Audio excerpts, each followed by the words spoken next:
प्रिय मित्रजन, गांव, कस्बों और शहरों में रह रहे भाइयों और बहनों, आप सभी को मंगल शुभकामनाएं। हर दिन सुबह ठीक 8 बजे सागर सैनिक यूट्यूब चैनल पर प्रसारित 8 AM न्यूज बुलेटिन आप तक पहुंचे, इसके लिए सब्सक्राइब करें अपने मोबाइल में यूट्यूब पर जाकर सागर सैनिक को। तो लीजिए, अब प्रस्तुत है 8 AM न्यूज बुलेटिन की ताजा तरीन खबरें। हाल ही में ज्योतिरादित्य सिंधिया ने कहा, टाइगर अभी जिंदा है। इस पर इंदौर में एक युवती ने तंज कसा है कि टाइगर जिंदा है तो क्या टाइगर का जमीर भी जिंदा है। और मैंने उनसे ये चीज पूछा तो उन्होंने मुझे एक ही जवाब दिया कि टाइगर जिंदा है। तो टाइगर जिंदा है, लेकिन टाइगर का जमीर तो मर चुका है। आज की युवा पीढ़ी का यह अहम सवाल है। अपने स्वार्थों के लिए जमीर बेचने वालों के लिए झनाटेदार तमाचा है। इस युवती की आवाज दबाने के लिए जो कुछ किया गया है, क्या उससे युवा पीढ़ी डर कर बैठ जाएगी या फिर यह एक नए अध्याय की शुरुआत है? आइए देखते हैं क्या है यह मामला। इसके पहले 2 महत्वपूर्ण खबरें। 1. लद्दाख में चीन बैकफुट पर। 2. देश में कोरोना से मौतों का आंकड़ा 20,000 के पार। लद्दाख में चीन बैकफुट पर, चीन की सेना 2 किमी पीछे हटी। इसके अलावा 4 और विवादित जगहों से सैनिक पीछे हट रहे। लद्दाख गलवान की झड़प के 20 दिन बाद चीन line of actual control LAC पर 2 किलोमीटर पीछे हट गया है। उसने टैंक और अस्थायी निर्माण हटा लिए हैं। हालांकि गलवान के गहराई वाले इलाकों में चीन की बख्तरबंद गाड़ियां अब भी मौजूद हैं। लद्दाख में भारत चीन के बीच 4 और पॉइंट्स पर विवाद है। ये पॉइंट पीपीथन, गलवान रिवर वैली, पीपीथन, हॉट स्प्रिंग्स और फिंगर एरिया हैं। सूत्रों के मुताबिक इन पॉइंट से भी जवान वापस बुलाने की प्रक्रिया शुरू हो गई है। 15 जून की झड़प के बाद दोनों देशों के बीच हुई डिप्लोमेटिक और आर्मी लेवल की मीटिंग्स के साथ ही 48 घंटों की लगातार कोशिशों के बाद चीन रविवार को पीछे हटने को तैयार हुआ। भारत ने भी अपने सैनिक पीछे हटा लिए। दोनों ने मिलकर 4 किलोमीटर का नो मैन जोन बना लिया है। देश में कोरोना से मौतों का आंकड़ा 20,000 के पार। पहली 10,000 मौतें होने में 97 दिन लगे थे। 19 दिनों में जान गंवाने वालों की तादाद 10,000 से 20,000 पहुंच गई। नई दिल्ली, देश में कोरोना से मरने वालों का आंकड़ा 20,000 के पार हो गया है। संक्रमण से पहली मौत 11 मार्च को कर्नाटक में हुई थी। तब से 28 अप्रैल तक यानी 48 दिनों में मरने वालों की संख्या 1000 हुई। इसके बाद मौतों की रफ्तार लगातार बढ़ती गई। 29 अप्रैल से 16 जून तक यानी 49 दिनों में ही 9,000 से ज्यादा लोगों ने दम तोड़ दिया, यानी मरने वालों की संख्या 10,000 हो गई थी। अब केवल 19 दिनों में मौत का यह आंकड़ा 10,000 से 20,000 के पार हो गया। युवती ने चलते कार्यक्रम में सिलावट से पूछा, अच्छी भली चलती कांग्रेस सरकार गिराकर कैसा लग रहा है। हाल ही में ज्योतिरादित्य सिंधिया ने कहा, टाइगर अभी जिंदा है। इस पर इंदौर में एक युवती ने तंज कसा है कि टाइगर जिंदा है। तो टाइगर जिंदा है, लेकिन टाइगर का जमीर तो मर चुका है। टाइगर जिंदा है तो क्या टाइगर का जमीर भी जिंदा है। आज की युवा पीढ़ी का यह अहम सवाल है। अपने स्वार्थों के लिए जमीर बेचने वालों के लिए झनाटेदार तमाचा है। इस युवती की आवाज दबाने के लिए जो कुछ किया गया है, क्या उससे युवा पीढ़ी डर कर बैठ जाएगी या फिर यह एक नए अध्याय की शुरुआत है? आइए देखते हैं क्या है यह मामला। इंदौर, कांग्रेस छोड़ भाजपा में शामिल हुए जल संसाधन मंत्री तुलसी सिलावट ने पानिया के एक कार्यक्रम में एक युवती के सवाल से असहज हो गए। जब वे लोगों से चर्चा कर रहे थे, तब युवती उपासना शर्मा ने सवाल पूछा कि ज्योतिरादित्य सिंधिया कर्ज माफी को लेकर ट्वीट करते थे, अब उसी पर सवाल क्यों उठा रहे। एक अच्छी भली चलती सरकार को गिराकर आपको कैसा लग रहा है? फिर चुनाव होंगे, जनता का पैसा बर्बाद होगा। इस पर सिलावट असहज हो गए। फिर थोड़ा संभल कर बोले कि वचन पत्र के वादे पूरे नहीं हो रहे थे। सोशल मीडिया पर बनाया निशाना। बाद में सोशल मीडिया पर सवाल पूछने वाली युवती की ट्रोलिंग की गई और उन्हें अपशब्द कहे गए। कार्यक्रम के दौरान जब युवती ने सवाल पूछा तो वहां मौजूद कुछ लोगों ने युवती को रोकने का प्रयास किया। इस पर युवती ने कहा कि मैं भी उनकी वोटर हूं। कार्यक्रम के दौरान तो लोगों ने युवती को समझाकर बैठा दिया, लेकिन बाद में सोशल मीडिया पर वे भाजपा कार्यकर्ताओं के निशाने पर आ गई।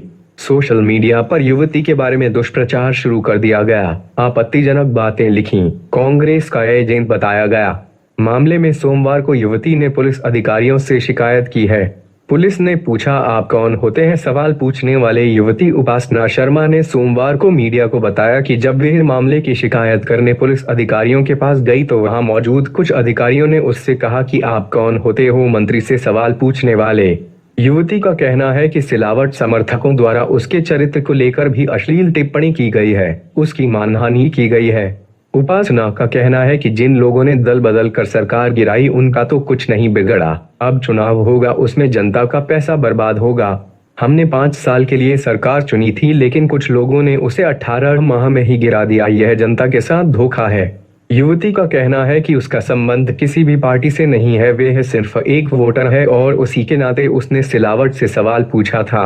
आज एक कार्यक्रम था, यहाँ पर मंत्री तुलसी सिलावट भी पहुँचे थे, आपने कुछ सवाल किए थे, आपके क्या सवाल थे और उनके क्या जवाब आए? और मेरा बेसिकली सर उनसे ये सवाल था, एज अ यूथ मैं उनसे ये पूछना चाह रही थी कि आप अभी कुछ दिनों पहले तक कांग्रेस में थे, अभी अचानक आप बीजेपी में आ गए, आपने एक अच्छी खासी सरकार जो चल रही थी अभी तक, मतलब मुझे अगर देखा जाए मैं इतने साल से एमपी में ही, मतलब मेरा बॉर्न एंड ब्रॉट अप सब कुछ एमपी में है, पहली बार मुझे ऐसा लगा था कि हाँ सच में हम लोग कहीं ना कहीं विकास के रास्ते पर अब जा रहे हैं। क्योंकि बात ये थी कि हम अभी तक जितना देखते हुए आए हैं, मतलब आईफा जैसा बड़ा इवेंट हमारे यहाँ आने के लिए रेडी था। एमपी में लोग कैसे समझते हैं, बैकवर्ड समझते हैं एमपी को, लेकिन कहीं ना कहीं एमपी एक मतलब आगे की राह की तरफ अग्रसर हो रहा था।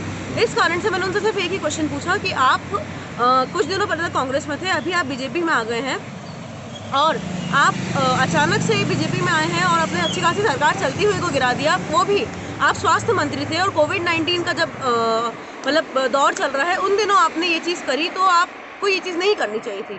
तो उन्होंने मुझे सिर्फ एक ही जवाब दिया कि मैंने जब इस्तीफा दिया था मतलब स्वास्थ्य मंत्री के पद से, उस टाइम पर यहाँ पे एक भी पेशेंट नहीं था, लेकिन जब अपने यहाँ पे 23 मतलब 24 तारीख, हाँ 23 से 24 को जब हमारे यहाँ पे पेशेंट आया पहला, उस टाइम पर ये भले ही मंत्री नहीं थे लेकिन विधायक थे और भले ही कुछ नहीं तो एक्स स्वास्थ्य मंत्री तो थे ही। तो मुझे ऐसा लगा कि शायद इनको उस टाइम पे थोड़ा प्रैक्टिकल होकर ये चीज़ सोची थी कि जो सरकार अभी चल रही है उसको ही हम चलने दें, क्योंकि इन दिनों जो राजनीतिक उतार चढ़ाव आए उस कारण से हम आज देख रहे हैं कि हमारी स्वास्थ्य व्यवस्था लगभग बिल्कुल ठप है, मतलब हर दिन। और दूसरी बात हमारी ये चीज़ चल रही है कि अगर हमको हमारा रिपोर्ट अच्छा बताना है कि हमारे एमपी में क्या बोलते हैं स्वास्थ्य कोरोना पॉजिटिव केसेस कम है, तो हम लोग टेस्टिंग कम कर रहे हैं। टेस्टिंग कम होगी तो केसेस नहीं होंगे। ये चीज़ की हम लोगों को अभी रणनीति अपनानी पड़ी है, जो कि मेरे हिसाब से बिल्कुल गलत है। और मैंने उनसे ये चीज़ पूछा तो उन्होंने मुझे एक ही जवाब दिया कि टाइगर जिंदा है। तो टाइगर जिंदा है लेकिन टाइगर का ज़मीर तो मर चुका है। क्योंकि सबसे बड़ी बात देखी जाए, अगर हम देखें कि ये जो उन्होंने किया, ये जो पार्टी चेंज किया, ये सब जो किया, इसमें कुछ नहीं हुआ। इसमें गलती सिर्फ ये है कि इनका तो कुछ नहीं गया, इन लोग तो अभी भी अपने पोजीशन में, ये लोग तो अभी भी मंत्री हैं। ये फिर ये हो चाहे इमरती देवी हो चाहे कोई भी हो, XYZ, ये सारे 22 विधायक कुछ ना कुछ पोजीशन पे है, 14 को सीट मिल चुकी है। मैं एक ही चीज़ कहना चाहूँगी कि इन लोगों का कुछ नहीं गया है, हारा है एक छोटा कार्यकर्ता। क्योंकि छोटा कार्यकर्ता जो होता है वो ये सोच के वोट नहीं मांगता कि तुलसी सिलावट लड़ रहा है या कोई और लड़ रहा है। वो ये समझ के अपना झंडा उठाता है कि एक कांग्रेस का वर्कर लड़ रहा है या कोई भी एक कांग्रेस या बीजेपी का प्रतिनिधित्व कर रहा है। जी सिंधिया जी, ज्योतिरादित्य सिंधिया को लेकर आपने सवाल पूछा था, कर्जा माफी को लेकर, हाँ। उस पे आपने क्या सवाल पूछा था और क्या रिएक्शन आया उस पर? ज्योतिरादित्य सिंधिया जी के लिए उन्होंने मुझे बोला कि जो किसानों की हितैषी नहीं थी ये सरकार, हाँ। जब कमलनाथ सरकार थी, तो अगर किसानों की हितैषी नहीं थी सरकार, तो ज्योतिरादित्य सिंधिया ने कुछ दिनों पहले ही वो ट्वीट क्यों किया कि इतने लोगों का कर्जा माफ हुआ। फिर जैसे ही उन्होंने सरकार गिरा दी उसके बाद तो उन्होंने सारा अपना पूरा रवैया ही बदल लिया। उन्होंने सीधे मतलब कमलनाथ जी को और दिग्विजय सिंह जी को और व्हाटएवर मतलब कांग्रेस को उन्होंने निशाने पे ला लिया है। मतलब आप कम से कम ये चीज़ को सोचें कि आप अगर इतना बड़ा झूठ बोल रहे हैं तो उससे पहले कम से कम अपना ट्वीट तो डिलीट कर देते। वो ये चीज़ तो करी नहीं उन्होंने। ओवरऑल क्या लगा आज इतने सवाल आपने पूछे तो ओवरऑल मुझे ये चीज़ लगी कि अब बात यही है कि ये लोग सीधे लोकतंत्र की हत्या पे उतर आए हैं। ये लोग सीधे ये चीज़ सोच के बैठे हैं कि हमारे पास बस पावर है, लोकतंत्र जाए भाड़ में। आपका नाम बताइए। उपासना शर्मा। सिंगरौली में अवैध रेत पकड़ने गए, खनिज अमले पर हमला, खनिज इंस्पेक्टर समेत 3 लहूलुहान। मुरैना में वन अमले पर पथराव। सिंगरौली मुरैना। सिंगरौली जिले में अवैध रेत पकड़ने गए खनिज अमले पर हमला किया गया है। घटना बरगमा थाना इलाके के बरगमा रोड राजासरई के पास की है। हमले में खनिज इंस्पेक्टर समेत एक सैनिक और चालक घायल हो गए। खनिज इंस्पेक्टर के सिर में गंभीर चोट आई है, उन्हें अस्पताल में भर्ती करवाया गया है। उधर मुरैना में रविवार शाम को रेत माफिया ने वन विभाग के अमले पर पथराव कर दिया और रेत से भरे ट्रैक्टर ट्राली को छुड़ा ले गए। इधर सिंगरौली में सोमवार सुबह हुई घटना की खबर मिलते ही पुलिस और खनिज विभाग के वरिष्ठ अधिकारी मौके पर पहुंचे और घायलों को जिला अस्पताल के ट्रॉमा सेंटर में भर्ती कराया है।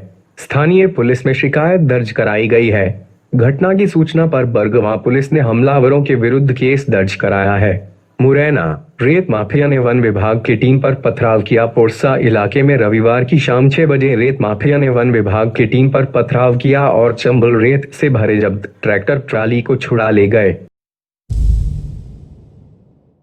देह व्यापार का खुलासा, पुलिस ने दलाल, उसके साथी और युवती को पकड़ा। इंदौर सराफा पुलिस ने देह व्यापार का खुलासा किया है।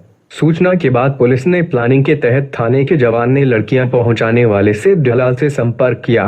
सौदा तय होने के बाद जब वह युवती को होटल लेकर पहुंचा तो पुलिस ने उसे और उसके साथी के साथ युवती को दबोच लिया।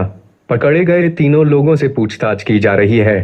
थाना प्रभारी सराफा अमृता सोलंकी ने बताया कि मामले में गोवर्धन, उसके साथी हरीश और यूपी की रहने वाली एक 29 वर्षीय युवती को पकड़ा है। इनके खिलाफ अनैतिक देह व्यापार का केस दर्ज किया गया है। गोवर्धन के खिलाफ शिकायत मिली थी कि वह देह व्यापार का धंधा कर रहा है, वह युवतियां उपलब्ध करवाता है। शिकायत के बाद योजना बनाकर थाने के ही एक पुलिसकर्मी को उससे ग्राहक बनकर बात करने के लिए कहा गया। पुलिसकर्मी से 5,000 रुपए में लड़की लाने का सौदा तय हुआ। उसने शर्त रखी थी कि जगह की व्यवस्था खुद करनी होगी। पुलिस ने प्लानिंग के अनुसार युवती को खुजरी बाजार स्थित एक होटल में लाने को कहा। जैसे ही वह अपने साथी हरीश के साथ युवती को लेकर पहुंचा, पुलिस ने तीनों को दबोच लिया। पूछताछ में पता चला कि हरीश ऑटो चलाता है और इसी के जरिए वह युवतियों को लाने ले जाने का काम करता था। पुलिस को उम्मीद है कि बड़े रैकेट का भांडाफोड़ हो सकता है। सटोरिया ने पुलिस पर लगाया थाने में 2 लाख रुपए रिश्वत मांगने का आरोप। टीआई लाइन अटैच, 2 सिपाही सस्पेंड। इंदौर एक सटोरिये को गांजे के केस में फंसाने की धमकी देकर 1.5 लाख रुपए की रिश्वत लेने के आरोप में तेजाजी नगर थाने के 2 सिपाहियों सावन तोमर और राकेश बघेल को सस्पेंड कर दिया गया है। वहीं रिश्वत लेने के आरोप में ही टीआई प्रीतम सिंह ठाकुर को लाइन अटैच किया गया है। सटोरिये का आरोप है कि रिश्वत के पैसे के लिए दोनों जवान उसे खुद एटीएम लेकर गए थे और पैसे निकलवाए थे। फिलहाल मामले की जांच एसपी द्वारा की जा रही है। दुल्हन की गला रेत कर हत्या, पुलिस के हथे चढ़ा आरोपी। जावरा रतलाम जिले के जावरा में रविवार सुबह ब्यूटी पार्लर में तैयार होने आई एक दुल्हन की गला रेत कर हत्या करने वाले आरोपी को पुलिस ने देर रात गिरफ्तार कर लिया। उसके साथी को भी पुलिस ने हिरासत में ले लिया है। हत्या के पीछे एक तरफा प्रेम की बात सामने आई है। भोपाल प्रधानमंत्री और कोविड-19 के नाम पर ठगी करने वाला गिरोह पकड़ाया। लोन दिलाने के नाम पर 661 लोगों से की ठगी।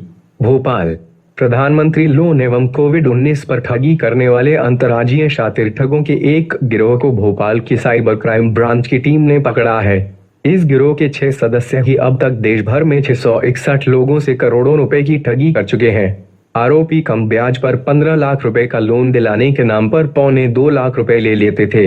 लोगों को फंसाने के लिए वे मोबाइल पर प्रधानमंत्री लोन एवं कोविड-19 का मैसेज भेजते थे।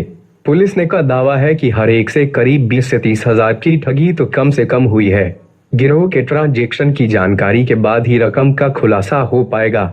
कानपुर के शहीद डीएसपी के खत से खुलासा अधिकारी को लिखा था। गैंगस्टर विकास की ढाल बने हुए हैं थाना प्रभारी, जल्द कार्यवाही ना की तो बड़ी वारदात होगी।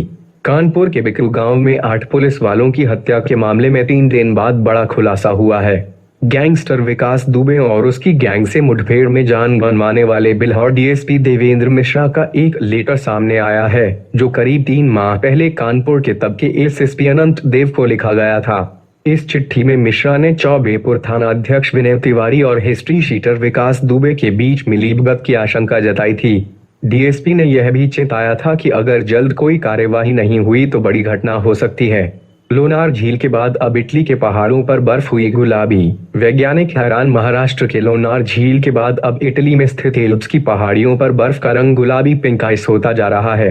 यूरोप के सबसे ऊंचे बर्फीले पहाड़ों पर अब बर्फ का रंग सफेद नहीं रहा, वह पिंक होता जा रहा है। इससे पहले मई के महीने में अंटार्कटिका की बर्फ हरे रंग में बदल गई थी। इन दोनों अजीबोगरीब प्राकृतिक बदलावों को देखकर वैज्ञानिक भी परेशान है, क्योंकि ये बदलाव खूबसूरत तो दिखते हैं लेकिन ये पर्यावरण के हिसाब से गलत है।